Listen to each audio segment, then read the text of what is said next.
네, 오늘 대강절 네 번째 주, 또 성탄절 전일이기도 합니다.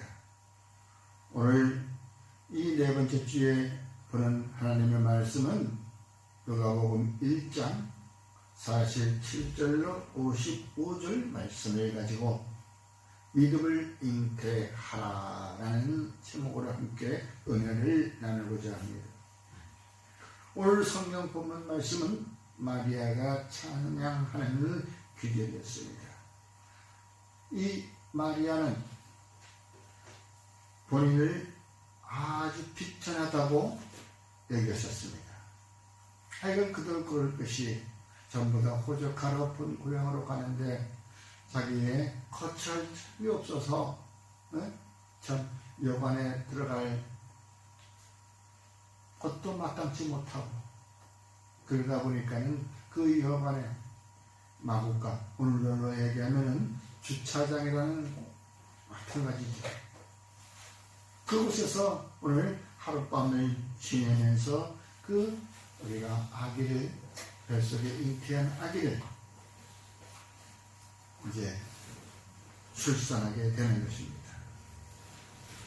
그때에 지금 우리 이 마리아는 그 가브리엘 천사가 와서 얘기한 것을 가지고 이 마리아는 자기의 그 어려운 형편 가운데서 하나님께서 자기를 택하시고 그 택하심에 감사를 드리는 이제 찬양을 하고 있는 것이었습니다. 여러분, 이 찬양은 우리가 하나님께서 우리를 지으실 때에 바로 나의 노래를 부르려고 우리를 지으셨다고 이사야서 43장 21절에 말씀하고 있는 것입니다.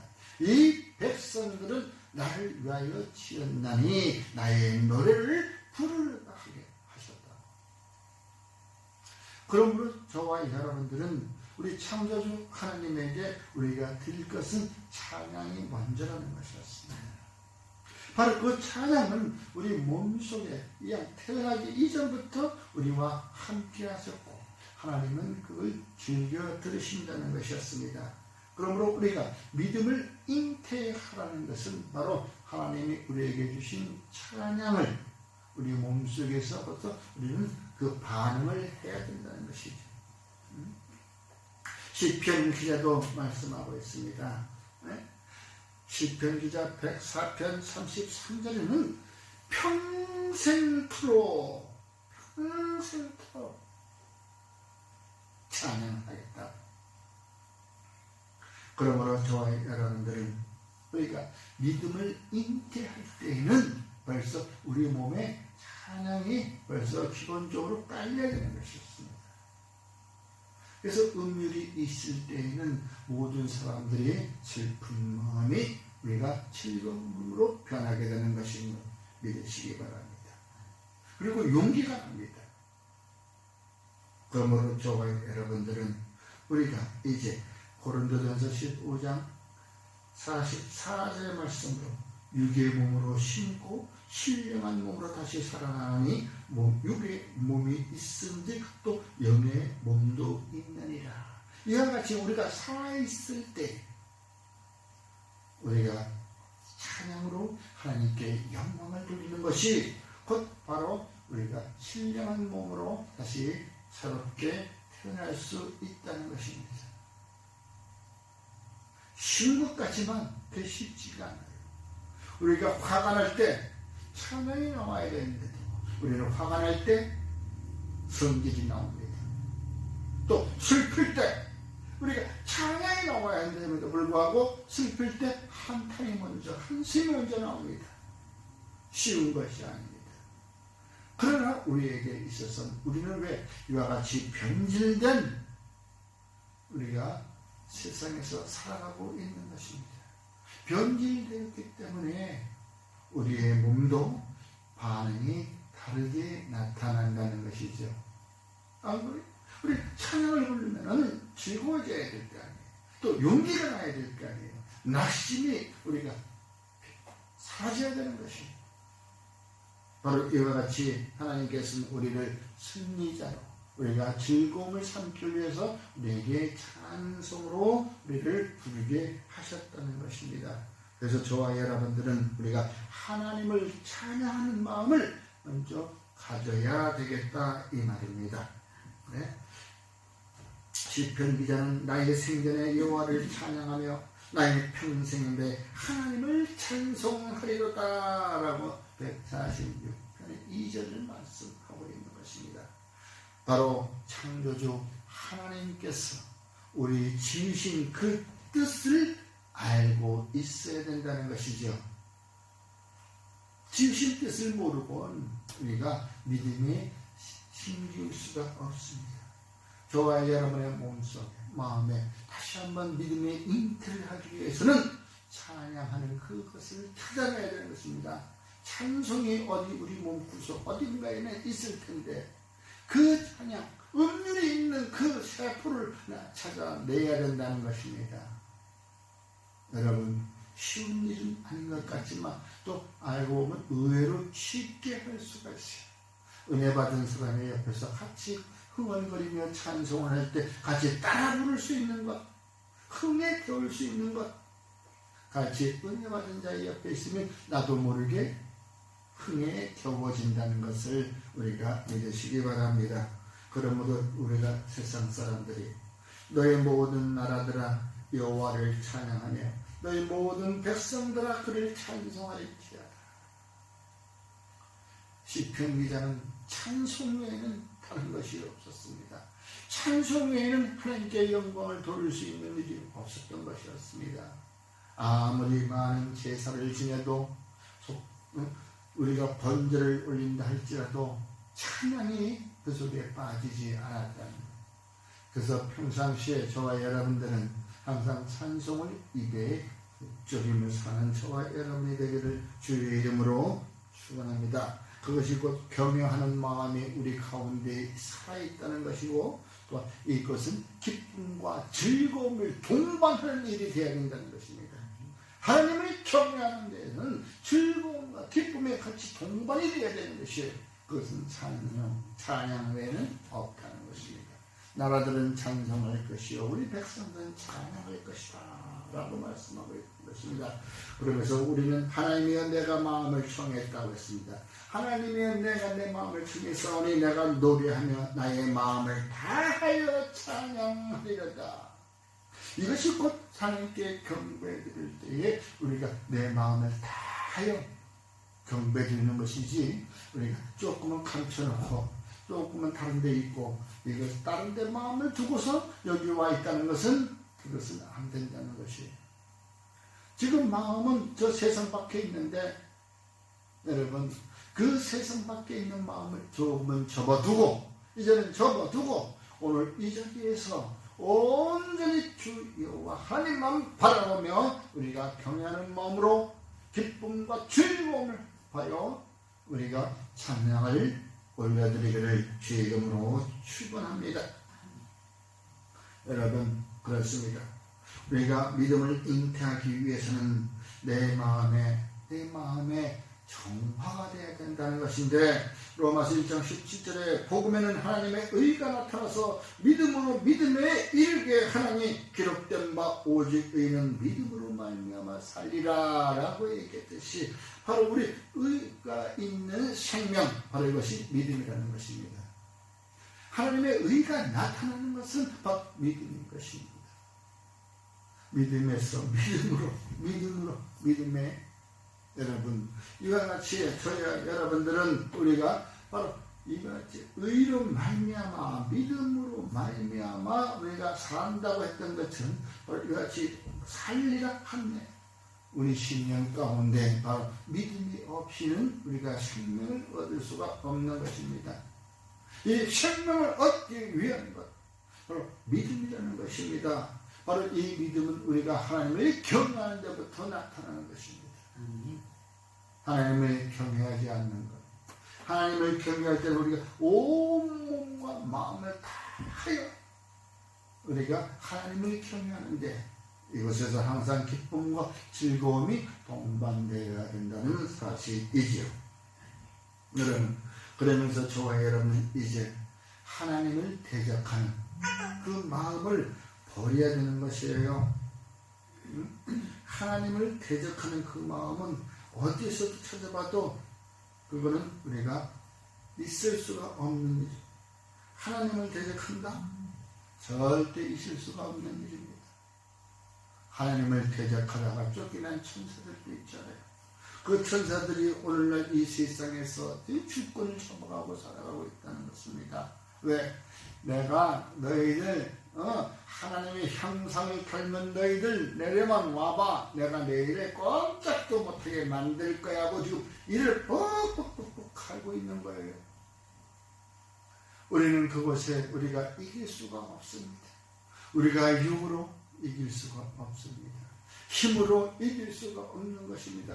워낙 그들은 우리들보다 능력이 월등히 뛰어났기 때문에, 그러나 우리가 그들을 이길 수 있는 것은 나는 하나님의 자녀인 것을 믿고 하나님이 내게 보내주신 성령으로 그들을 물리칠 수 있다는 것이죠. 바로 예수의 이름으로 성령의 능력이 임할 때 그 악한 것들을 물리칠 수 있다는 것입니다. 그러한 마음이 조금 더 우리에게 있어서는 안 되는 것이죠. 이 사단은 항상 우리들에게 하나님을 멀리할 수 있는 그 사단의 간교한 계략을 우리에게 집어넣으려고 항상 우리 틈틈이 우리 주변에 있다는 것입니다. 여러분, 절대로 그와 같은 생각은 우리가 갖지도 말고 생각지도 마십시오. 악의 모양은 그 모양이라도 버려라. 악의 모습은 절대 가지고 있을 수 없는 것입니다. 그 모습을 가지고 하나님을 대적한다? 여러분, 우리가 있을 수 있는 일이 아니라는 것이죠. 저와 여러분들은 하나님께서 지으신 백성이라는 것을 잊지 말으시기 바랍니다. 그러므로 우리가 여호와 하나님을 대적하는 마음을 가져서는 안 되죠. 또한 그들을 믿고 따르는 자들을 또 대적해서도 안 되고 핍박해서도 안 된다는 것입니다. 에스겔서 35장 13절에 너희가 나를 대적하여 입으로 자랑하며 나를 대적하여 여러 가지 말한 것을 내가 들었노라. 여호와 하나님께서는 우리의 숨소리까지도 다 듣고 계시는 겁니다. 그러면 우리의 입술로 나오는 건 다 듣고 계셔요. 그래서 항상 주님은 언제고 우리에게 그 내리실 진노를 가지고 있는 것입니다. 우리가 회개하지 아니하고 우리가 그 잘못을 뉘우치지 아니한다면 우리가 범한 이 죄악, 입으로 죄한 이 죄악이 항상 우리의 발등에 바로 불이 되어 떨어진다는 것입니다. 그 죄악이 우리에게 다시 되돌아올 때 저와 여러분들은 피할 길이 없습니다. 여러분, 이제 그 모든 것을 버리고 생명의 길이신 예수 그리스도, 그분을 영접하는 것이 야말로 저와 여러분이 살 길이요, 그것이 곧 바로 믿음의 시작이라는 것입니다. 여러분, 이제 저와 여러분들은 대적하는 마음 갖지 마십시오. 온전히 순종하는 마음을 가지고 갈 때에 바로 우리는 믿음의 싹이 크게 되고, 믿음으로 우리가 생명을 얻고 의인은 믿음으로 산다는 것과 같은 그 말씀대로 살아간다는 것을 믿으시기 바랍니다. 왜? 바로 주님은 항상 우리에게 오래전부터 태초부터 바로 언약의 하나님이라고 말씀하고 계십니다. 아브라함에게 바로 이었던 언약의 말씀, 그 말씀이 이루어진다는 것을 우리가 믿어야 되는 것입니다. 또 지금까지 그 과거에 좀 믿어왔고 이루셨고, 하나님께서 우리에게 바로 그 언약을 이루시기 위하여 그 독생자 아들을 땅에 보내셨고, 그게 초림입니다. 그 다음에 주님께서 우리 눈앞에서 분명히 말씀하셨습니다. 내가 다시 오리라. 다시 오리라. 이 모습 이대로 너희가 본 그대로 오리라고 말씀하셨습니다. 그럼 과거에 이루셨던 하나님께서 오늘날 이루시지 않는다는 법은 없지요. 그것이 언제 오는지는 우리가 알 수 없지만 그 온다고 하는 그 순간 저와 여러분들은 변화될 것입니다. 믿으시기 바랍니다. 내가 지존하신 하나님께 부르짖으며 곧 나를 위하여 모든 것을 이루시는 하나님께로다. 나를 위하여 하나님께서 이루신다는 것. 우리가 그런 말을 했었죠.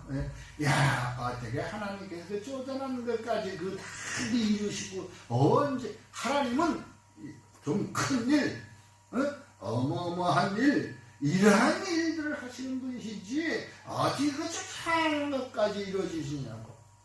간혹 가다 보면 우리 믿음의 식구들 가운데서는 조그마한 일들을 가지고 하나님이 하셨어요 라고 하나님의 칭송하는 분이 있습니다. 모든 것은 하나님께로 돌리는. 그러면 듣는 이들은 그래, 아유 어디 그래 그거 하나 그 장로 하나 옮기는 그 힘도 하나님이 하셨다고 하면 하나님이 그런 쪼잔한 걸 너는 큰 거나 왜 안 보이냐 이렇게 얘기할지 모르지만 항상 나의 필요한 하나님은 나를 위해서 하셨다고 말씀하고 있는 것입니다. 바로 그게 57편 이제 내가 지존하시는 하나님께 부르짖으며 곧 나를 위하여 모든 것을 이루시는 하나님께로다. 나를 위하여. 여러분 로마서 4장 20절에도 믿음이 없이 하나님의 약속을 의심하지 아니하고 믿음으로 견고하여져서 하나님께 영광을 돌리는 사람들에게는 나타나는 현상이 바로 나를 위하여 하나님께서 하신다는 것을 믿으시기 바랍니다. 에스겔서 12장 25절에도 나는 여호와라 내가 말하리니 내가 하는 말이 다시는 틀리지 아니하고 응하리라. 반역하는 족속이여 내가 너희 생전에 말하고 이룰 자 나 주 여호와의 말이니라 하셨다. 여러분 이와 같이 저와 여러분들이 믿고 따라야 할 말씀들은 바로 한번 약속하신 여호와 하나님께서는 그 언약을 반드시 이루시기 때문에 절대로 하나님을 대적하지 마십시오. 교만한 자의 자세를 낮추십시오. 욥기 15장 15절에도 하나님을 대적하며 교만하며 전능자에게 힘을 과시하였던 너희들아. 대체 한마디로 오늘날 얘기하면 포크레인 앞에서 삽질하는 것이지. 그것도 안 될까요? 폭포수 앞에서 시야하는 거랄까? 폭포수 앞에서 물주인자 따르는 거라고 할까? 참 여러분 그 하나님의 손길 아래 저와 여러분들은 담겨져 있다는 것을 믿으셔야 됩니다. 그것이 곧 바로 언약을 이루시는 여호와 하나님 앞에 무릎 꿇고 자세를 낮추고 주님을 그분을 경외할 때 그분은 나를 위하여 이루시는 일들이 나를 위하여 돌아가고 있다는 것을 믿으시기 바랍니다. 바로 일꾼 중심으로 일이 돌아가는 것처럼 하나님의 일이라는 것은 일꾼 중심으로 돌아가는 것이지 일꾼 밖에서 이루어지는 일은 아니라는 것입니다. 세상 일도 마찬가지예요. 어느 한 일꾼이 있으면 그 또 스포츠 경기에서도 그 선수 하나를 중심으로 주변에서 싹 해주는 것이지. 그게 어시스트 해주는 것, 도와주는 것. 축구에서 골을 넣은 사람만이 아니고 그 골을 넣기 위해서 그 공을 그쪽으로 패스해주는 사람, 띄워주는 사람. 마찬가지로 어떠한 일을 하나 이루기 위해서 그 중심된 그 사람을 중심으로 그 일은 다 돌아가고 있는 거예요. 박사가 어느 한 논문 하나 써가지고 전부야 이 세계 그 인류 지에 나타날 때에도 그 혼자 나타나는 게 아니야. 그 밑에 연구진들이 쭉 있어. 그러니까 그 옆에 같이 연구원들 이름도 같이 들어가자. 논문에 나타날 때는 그와 마찬가지로 어느 한 사람을 중심으로 다 이루어지는 것이 곧 바로 오늘 말씀하신 여호와 하나님께서 나를 위하여 모든 것을 이루시는도라 라고 말씀하셨어. 그러니 여러분 여호수아 1장 5절에도 그 모세의 뒤를 이어서 이 백성들을 이끌고 가는 그 여정에 여호수아는 얼마나 두려웠겠어. 그러나 내 평생에 너를 능히 대적할 자가 없으려나 내가 모세와 함께 있었던 것 같이 너와 함께 있을 것임이라. 내가 너를 떠나지 아니하며 버리지 않느냐. 내가 너를 떠나지 아니하면서 모세에게 있었던 일처럼 네가 눈을 보아서 알지 않느냐. 내가 모세를 택하여 모세에게 행했던 일들을 너는 그 옆에서 두고 보지 않았습니다. 왜? 모세의 비서였으니까. 그와 똑같이 내게도 행하리다. 믿으십니까? 2000년 전에 오셨던 그 주님, 일하시고 세상을 일찍이 가셨지만 여러분 그 일들은 계속 이어져 내려옵니다. 그 내려오는 그 일들이 내가 믿을 때에 내게도 일어난다는 것을 믿으시기 바랍니다. 아멘. 그러므로 저와 여러분들은 그 이야기들 믿음으로 여기시고 그 믿음을 이제 우리 심령 가운데서 품고 싹트기를 주의 이름으로 축원합니다. 아직도 안 늦었습니다. 싹틀 시간 얼마든지 있습니다. 믿음의 싹이 튀어져서 승리의 그날을 주님께 돌려주기를 주의 이름으로 축원합니다. 기도하겠습니다.